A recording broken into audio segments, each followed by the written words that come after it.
வணக்கம். இது உங்கள் பொலிட்டிக்கல் பார்க். நான் உங்கள் நண்பன். இன்றைய தினத்துல பிஜேபியோட கூட்டணிக்கு போயிரும் சொல்லிட்டு இருந்தவனுங்களுக்கு எல்லாத்துக்கும் அப்படி இருட்டுக்கடை அழிச்சு வாயில வச்ச மாதிரி நோ சொல்லிட்டு ஒரே வார்த்தையில முடிச்சிட்டாரு தளபதி. ஏன்னு கேட்டீங்கன்னா, எந்த கட்சியோட நாங்க கூட்டணி எல்லாம் பேசலப்பா, அந்த கட்சிக்காரங்களும் எல்லாம் சொல்லிட்டாங்க. அண்ணன் எடப்பாடி பழனிசாமி அவர்களும் சொல்லிட்டாங்க, அண்ணன் அண்ணாமலை அவர்களும் சொல்லிட்டாங்க, நாங்க எந்த கட்சியோடும் கூட்டணி பேசல, யாரு ரூமரை கிளப்பாதீங்கப்பா அப்படின்னு சொல்லிட்டு அவரே சொல்லிட்டாரு. இப்ப அந்த விஷயத்த நம்ம பாக்குறதுக்கு முன்னாடி விஜய் சார் பெரம்பூர்ல நிக்கிறாரு அப்படிங்கிற விஷயத்த நம்ம பார்ப்போம். அடுத்தது பாத்தீங்கன்னா, அவர் விருகம்பாக்கம் தொகுதியிலும் நிக்கிறாரு அப்படின்னு சொல்லிட்டு ஒரு செய்தி இருந்திருக்கு, அதையும் பார்ப்போம். இதுக்கு இடையில இன்னொரு செய்தி இருக்கு, அந்த செய்தியை நம்ம பார்ப்போம். என்னன்னு பாத்தீங்கன்னா, அதாவது நான் என்ன சொல்ல வரேன்னு பாத்தீங்கன்னா, விஜய் சார் கெரியர்ல இதுவரையிலும் சமரசம் அப்படிங்கிற ஒரு வார்த்தை விஜய் சார் நினைச்சிருப்பாருன்னு கூட நான் தெரியல. ஏன்னு கேட்டீங்கன்னா, இவ்வளவு பிரச்சனைக்கு நடுவுல ஒரு மனுஷன் சமரசம் ஆகாம இருக்கிறதே பெரிய விஷயம். ஏன்னா அந்த அளவுக்கு டார்ச்சர், 5 பக்கமும் ஒரு கையை வச்சு நசுக்குனா ஒரு மனுஷன், உள்ளங்கையில் இருக்கிற மனுஷன் என்ன ஆவான் நீங்க நினைச்சு பாருங்க. அந்த மாதிரி ஒரு நெருக்கத்தை தான் விஜய் அவர்கள் தொடர்ந்து சந்திச்சுட்டு வராரு அப்படிங்கிறது உங்களுக்கு எல்லாத்துக்குமே தெரியும். இப்ப அந்த வகையில தான் என்னாச்சுன்னு பாத்தீங்கன்னா, சிபிஐ அலுவலகத்தை போயிட்டு அங்கிருந்தே ரோட் ஷோ நடத்தினாரு அப்படிங்கிறது ஒரு பிளாஷ் நியூஸ். நான் உங்களுக்கு எல்லாத்துக்கும் ஆல்ரெடி சொல்லிட்டேன். அடுத்தது பாத்தீங்கன்னா, இப்ப என்னன்னா, பிஜேபியோட சேர்ந்துருவாரு, பிஜேபியோட பேச்சுவார்த்தை, பிஜேபியோட கூட்டு, பிஜேபியோட நெருக்கம், பிஜேபியோட அழுத்தம், பிஜேபி குடிமிப்புடி அப்படின்னு சொல்லி கிடுக்குப்பிடி அது இதுன்னு போட்டு சிபிஐ விசாரணையில போட்டு முடக்கி விஜய் சாரை எப்படியும் மூட்டை கட்டி நம்ம பக்கம் கொண்டு தள்ளிடுவாங்கன்னு சொல்லிட்டு எல்லாரும் பேச ஆரம்பிச்சிட்டாங்க. கிட்டத்தட்ட பாத்தீங்கன்னா, இந்த குறிப்பா இந்த வாடகை வாய்கள் இருக்கு பாத்தீங்களா, அதுங்களை அடக்கவே முடியாது. அவங்க தான் ஆரம்பத்துல இருந்து அடிச்சு விட்டுக்கிட்டு இருக்கிறாங்க. சும்மா எதையோ ஒண்ணு போட்டுவிடு எல்லாம் உண்மைக்கு புறம்பாதானே போட்டுவிடுன்னு போட்டு தள்ளிக்கிட்டே இருந்தானுங்க. ஆனா இதெல்லாமே பொய் அப்படிங்கிற விண்ணமாக விஜய் சாரோட தரப்பு ஓப்பன் ஸ்டேட்மெண்ட் கொடுத்திருக்காங்க. ஐயா செங்கோட்டையன் அவர்கள் நாங்க யாருக்கிட்டையும் கூட்டணி பேசலப்பா, நாங்க யாருக்கிட்டையும் சேர்ற மாதிரி ஐடியாவில் இல்ல, வெற்றி தளபதி என்ன சொல்றாரோ அதன்படிதான் நாங்க செய்வோம், கூட்டணி கிடையாது, தாவேகா தனித்துதான் போட்டி 234 தொகுதியில் சொல்லிட்டு அறிக்கையும் விட்டுட்டாங்க. இதுக்கு மேல அவங்க சொல்றதுக்கு வேற எதுவுமே கிடையாது. ஆனா பிஜேபியில் இருக்கிறவங்க சில பேர் என்ன சொல்றாங்க பாத்தீங்கன்னா, தாவேகா தலைவர் நம்ம கூட சேர்ந்துருவாரு அப்படின்னு சொல்லிட்டு அவங்க நினைச்சிட்டு இருந்தாங்க. ஆனா இன்னொரு விஷயம் என்னன்னு தெரியுமா, இதுக்கு இடையில இன்னொரு விஷயம் நடந்திருக்கு. அது என்னன்னு பாத்தீங்கன்னா, இன்னைக்கு செந்தில் பாலாஜி அவர்கள் டெல்லிக்கு போனதுக்கு இப்ப அது ஒரு பேசுபடுமணியான ஒரு பொருளா மாதிரி கிட்டத்தட்ட பாத்தீங்கன்னா 4-5 மணி நேரமா அவரை கஸ்டடியில் வச்சு அவரை எடுத்து விசாரிச்சிருக்காங்க. என்னென்ன கேள்விகள் கேட்கப்பட்டது, என்னென்ன மாதிரி பதில் சொன்னாரு அப்படிங்கறதெல்லாம் விழாவறியா நாளை தினத்துல எல்லாம் ரிலீஸ் ஆயிரும். நம்ம ஒரு பக்கமா இருந்து அந்த வீடியோவை வச்சு செய்யலாம். அடுத்து பாத்தீங்கன்னா, அதுக்கு இடையில தளபதி அவர்களுடைய பெரம்பூர் விஷயம் என்ன அப்படின்னு பாக்குறீங்களா, அந்த விஷயம் நாளை தினத்துல வெளியாகும், அதையும் நம்ம வச்சு செய்யலாம். அதுக்கு முன்னாடி பெரம்பூரை பத்தி நான் சொல்றேன். அது பாத்தீங்கன்னா, வட சென்னை சார்ந்த ஒரு சில இடங்கள்ல இன்னும் டெவலப்மெண்ட் அப்படின்னு எதுனே கிடையாது. குடிசை வாழ் மக்கள் பாத்தீங்கன்னா அந்த இடத்துல மிகவும் ஒரு இன்னைக்கும் போனீங்கன்னா சாதாரணமா ஒரு இடத்துல ரொம்ப, அதாவது வட சென்னை அப்படின்னாவே அந்த ஏரியா ஒரு மாதிரியா பார்க்கப்படும். அந்த மாதிரி ஒரு ஏரியா தான் அது. அந்த மாதிரி வச்சிருக்கிறாங்க அந்த ஏரியாவை. கிட்டத்தட்ட பாத்தீங்கன்னாலும் ஒரு கிராமத்தில் இருக்கக்கூடிய மோசமான கிராமம்னா சொர்க்கம், நான் ஒரு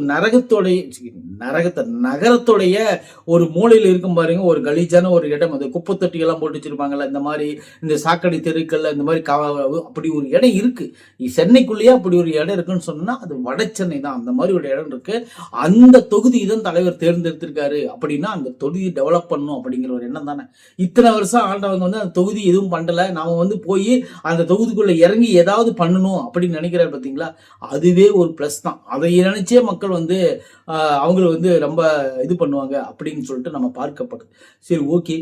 அப்ப விஜயனுடைய லைஃப்ல இப்படியெல்லாம் சோதனைகள் நடந்துட்டு இருக்கு, ஏதாவது போட்டு ஒரு பக்கம் கூட்டணி வச்சா நல்லது தானே அப்படின்னு சொல்லிட்டு யோசிக்கிறவங்களுக்கு விஜய் நெத்தி அடி வச்ச மாதிரி விஜயோடைய வாழ்க்கை வரலாறுல இந்த மாதிரி ஒரு சோதனையெல்லாம் அவருக்கு பார்த்திருக்கவே மாட்டார். ஏன்னு கேட்டீங்கன்னா, ஒரு 200-250 கோடி ரூபாய் சம்பளம் வாங்குற ஒரு மனுஷன் சாதாரண ஒரு 200 வாங்கிட்டு பேசக்கூடிய ஒருத்தங்கிட்ட அவ்வளவு வார்த்தை கேட்கணும்னு அவருக்கு என்ன விதியா? இல்ல பாருங்க, ஏதாவது ஒரு ஒரு காமன் சென்ஸ் இருக்கா? நினைச்சு பாருங்களேன். அவருக்கு பேசுறதெல்லாம் ஏதாவது ஒரு ஒரு விஷயத்துல நியாயம் இருக்கா? எல்லாமே ரூமர் தான். எல்லாமே ஒரே மனநிலையில எல்லாத்துக்கும் கொடுக்கப்பட்ட அசைன்மெண்ட் என்னவோ அதன்படி தான் அவங்க நடந்துட்டு இருக்காங்க தவிர, மற்றபடி வந்து விஜய் வந்து திட்டணும் அப்படிங்கிறதுல இல்ல. அவங்களுக்கு வந்து விஜய் வந்து அந்த பிம்பத்தை உடைச்சுட்டு அந்த பிம்பத்தை வந்து மக்களிடையில ஒரு வெறுப்பை உண்டாக்கணும் அப்படிங்கிற ஒரு காரணம் தானே தவிர, மற்றபடி விஜய்க்கும் அவங்களுக்கு என்ன வாக்கியா தகராறா, விஜயோட அவங்க என்ன சண்டையா, இதெல்லாம் எதுவுமே கிடையாது. சரி, ஓகே. ஆனா இதெல்லாம் ஒரு பக்கம் இருக்கட்டும். இவங்கெல்லாம் இப்படி பேசுறாங்க, ரைட், ஓகே, இதெல்லாம் இருக்கட்டும். அதெல்லாம் வந்து நம்ம பேசக்கூடிய விஷயம் கிடையாது. ஆனா பெரம்பூர் அப்படிங்கறத தாண்டி விருகம்பாக்கம் அப்படிங்கிற ஏரியாவிலும் ஒரு நிக்கிறாரு, 2 இடத்துல நிக்கிறாரு அப்படிங்கிற ஒரு சூழ்நிலை வந்து இன்னைக்கு உருவாயிருக்குது அப்படிங்கறத உண்மை. சரி, இதெல்லாம் தாண்டி விஜயோட வெற்றி எப்படி இருக்கும்னு பாத்தீங்கன்னா, விஜயோட வெற்றி பிரகாசமா இருக்குதுன்னு சொல்லிட்டு அந்த ஏரியாவில் இருக்கிற நண்பர்களை விசாரிச்சா அவங்களே சொல்றாங்க. ஏன்னு கேட்டீங்கன்னா, அதாவது வந்து இதுவரையிலும் நம்ம ஏரியாவை டெவலப்பே ஒன்றும் காணோம். விஜய் சார் வந்ததுக்கு அப்புறமாவது நம்ம ஏரியா கொஞ்சம் டெவலப் ஆகும் அப்படின்னு சொல்லிட்டு நாங்கள் எதிர்பார்க்கிறோம் அப்படின்னு சொல்லிட்டு அவங்க சொல்றது நம்மளுக்கு காதுபட நம்மளுக்கு கேட்குது. ஏன்னா நண்பர்கள் எனக்கும் வந்து பெரம்பூர்ல எல்லாம் இருக்காங்க அப்படிங்கிறதுக்காக நான் ஒரு வார்த்தை சொல்ல வரேன்னு வச்சுக்கோங்களேன். வேற ஒன்றும் கிடையாது. இந்த மாதிரி ஒரு சூழ்நிலை தான் போயிட்டு இருக்கு. இப்போ தாவேக்காவை பொறுத்த அளவுக்கு வந்து தனித்து போட்டி அப்படின்னு சொன்னோன்னே மக்கள் இடையில வந்து மிகப்பெரிய ஒரு வரவேற்பு ஏற்பட்டு பண்ணீங்க. ஏன்னு கேட்டீங்கன்னா, கொள்கை எதிரி பிஜேபி அப்படின்னு சொல்லிட்டு தலைவர் அறிவிச்சிட்டாரு முதல் மாநாட்டில் வைக்கிற வண்டியில. அதுக்கப்புறம் வந்து கொள்கை எதிரிகிட்ட போய் நம்ம எப்படி கூட்டு வச்சுக்கிறது அப்படிங்கிற ஒரு ஒரு விஷயம் இருக்குல்ல. அப்படி கூட்டு வச்சா மக்கள் இடையில வந்து அவருக்கு வந்து மிகப்பெரிய ஒரு டேமேஜ் ஆயிடுவாரு அப்படிங்கிறது சொல்லிட்டு நான் உங்களோட பேர் டேமேஜ் ஆயிரும்னு சொல்லிட்டு சொன்னேன். ஆல்ரெடி நம்ம ஒரு வீடியோ அதை பத்தி நான் போட்டிருக்கேன். அதை பத்தி போய் பாருங்களேன். அதாவது பிஜேபியோட விஜய் அவர்கள் சேர்ந்தா என்ன மாதிரி சூழ்நிலை நடக்கும், சேரலன்னா எப்படி இருக்கும் அப்படிங்கிற மாதிரி ஒரு டெமோ வீடியோ ஒன்று போட்டிருப்பேன். அதை நீங்க போய் பார்த்தீங்கன்னா உங்களுக்கு கிளியரா தெரிஞ்சிடும். ஆக மொத்தம் அவங்களுக்கு விருப்பமா இருக்கு. என்னன்னு பாத்தீங்கன்னா, விஜய் வந்தா நம்மளுக்கு இன்னும் கொஞ்சம் டெவலப் கிடைக்கும், நம்மளுடைய கட்சி வந்து growth ஆகும் அப்படின்னு அவங்க நம்புறாங்க. அதுதான் நிஜமும் கூட. ஆனா போனார்னா மக்களிடையே இருக்கிற அந்த ஒரு நம்பிக்கை இருக்கு பாத்தீங்களா? ஏன்னா நான் கொள்கை எதிரி அப்படின்னு சொல்லிட்டு அவங்க போய் கூட்டு வைக்கிறது வந்து மிகப்பெரிய தப்பு. அதனால வந்து விஜய் அவர்கள் வந்து பார்த்துட்டு இருக்காரு. இப்ப காங்கிரஸ் போல விஜய் அவர்கள் அது எதிர்க்காம விட்டுருந்தாருன்னா இப்ப பிரச்சனையே கிடையாது. ஆனா எதிர்த்துனால்தான் இவ்வளவு ஒரு சோதனைக்குள்ளாக வாக்கப்பட்டிருக்காரு அப்படின்னு சொல்லி நம்ம பார்க்க போறோம். சரி, ஓகே.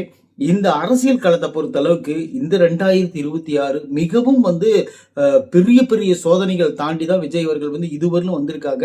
கிட்டத்தட்ட வந்து பாத்தீங்கன்னா ஒரு 35 நாட்கள் தான் இருக்குது. இந்த 35 நாட்களுக்குள்ள விஜய் அவர்கள் வந்து எவ்வளவு பெரிய ஒரு பலி வேணாலும் போடுவாங்க, எவ்வளவு பெரிய ஒரு ஆழத்துக்கும் இறக்கி விடுவாங்க, எவ்வளவு பெரிய ஒரு சோதனையும் கொடுக்கறதுக்கு தயாரா இருப்பாங்க. அது எல்லாத்தையும் தாண்டி தான் வந்தாகணும், வேற வழியே கிடையாது.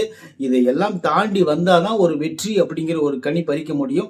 ஏன்னா இந்த வந்து ஒரு 100 வருஷமா, அது சாரி, ஒரு 70-80 வருஷமா வந்து 1949 இருந்து இன்னைக்கு தேதி வரைக்கும் வந்து ஒரு அரசியல் ஒரு கட்டமைப்போல் இருக்கிற ஒரு கட்சியாகட்டும், மற்றபடி வந்து பாத்தீங்கன்னா இந்த இடத்துல இருக்கக்கூடிய எல்லாரும் ஆகட்டும், ஒரு புது கட்சி வந்து அதை ஆட்சி பிடிக்கிறது அப்படிங்கிறது சாத்தியமில்லாத ஒரு செயல் அப்படிங்கிறதா பார்க்கப்படுது. ஏன்னா அதிமுக திமுக 2 தவிர வேற எதுவும் வராது, வரவும் விட மாட்டாங்க. ஆனா இந்த வாட்டி விஜய் வந்துட்டாருன்னா அது ஒரு பெரிய சாதனையா பார்க்கப்படுது அப்படிங்கிறது எந்த மாற்று கருத்தும் கிடையாது அப்படின்னு சொல்லிட்டு நம்ம நம்புவோம்.